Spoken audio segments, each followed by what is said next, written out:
శబరిమల అయ్యప్ప స్వామి ఆలయం ఓ చారిత్రాత్మక ఘట్టానికి సాక్ష్యమైంది. భారత రాష్ట్రపతి ద్రౌపది ముర్ము బుధవారం స్వామివారిని దర్శించుకోవడంతో ఈ ప్రసిద్ధ పుణ్యక్షేత్రాన్ని సందర్శించిన తొలి మహిళా దేశాధినేతగా చరిత్రలో స్థానం సంపాదించారు. గతంలో 1970లో మాజీ రాష్ట్రపతి వివి గిరి శబరిమల ఆలయాన్ని సందర్శించగా ద్రౌపది ముర్ము అయ్యప్ప దర్శనం చేసిన రెండవ భారత రాష్ట్రపతిగా నిలిచారు. కేరళ పర్యటనలో భాగంగా ఆమె బుధవారం శబరిమలకు చేరుకున్నారు. 11 గంటల సమయంలో పంబా బేస్ క్యాంప్ కు చేరుకున్న రాష్ట్రపతి ముందుగా పంబా నదిలో పాదాలను కడిగి సమీపంలోని గణపతి ఆలయంలో ప్రత్యేక పూజలు చేశారు. అనంతరం నల్లచీర ధరించి సాంప్రదాయబద్ధంగా కెట్టునీరు కార్యక్రమంలో పాల్గొన్నారు. ఆలయ ప్రధానార్చకులు ఆమె ఇరుముడి కెట్టును సిద్ధం చేయగా ఆమె అల్లుడు గణేష్ చంద్ర హాంబ్రో సహా ఇతర సిబ్బంది కూడా తమ ఇరుముళ్లను సిద్ధం చేసుకున్నారు. పంబా నుండి ప్రత్యేక వాహనంలో సన్నిధానానికి చేరుకున్న రాష్ట్రపతికి ఆలయ తంత్రి కాందరూరు మహేష్ మోహనారు పూర్ణకుంభ స్వాగతం పలికారు. రాష్ట్ర దేవాదాయ శాఖ మంత్రి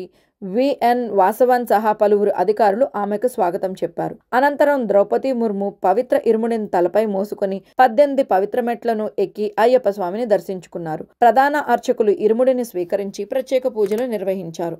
ఆ తర్వాత ఆమె మాలికాపురం దేవాలయాన్ని దర్శించారు. రాష్ట్రపతి పర్యటనపై BJP MP Bandi Sanjay Kumar X ద్వారా స్పందిస్తూ ఆమె వయసు 67 ఏళ్లు.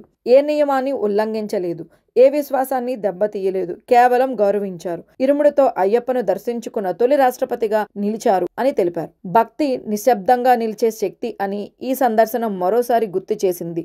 కోట్లాది అయ్యప్ప భక్తుల ఏకత్వానికి ఈ క్షణం ప్రతీక అని ఆయన అన్నారు. 2018లో సుప్రీంకోర్టు మహిళల ప్రవేశంపై ఇచ్చిన చారిత్రాత్మక తీర్పు నేపథ్యంలో ఓ మహిళా దేశాధినేత అయ్యప్ప ఆలయాన్ని దర్శించడం ప్రత్యేక ప్రాధాన్యం సంతరించుకుంది. రాష్ట్రపతి పర్యటన సమయంలో సాధారణ భక్తుల ప్రవేశాన్ని తాత్కాలికంగా నిలిపివేసినట్లుగా ట్రావెన్కోర్ దేవస్థానం బోర్డు అధికారులు వెల్లడించారు.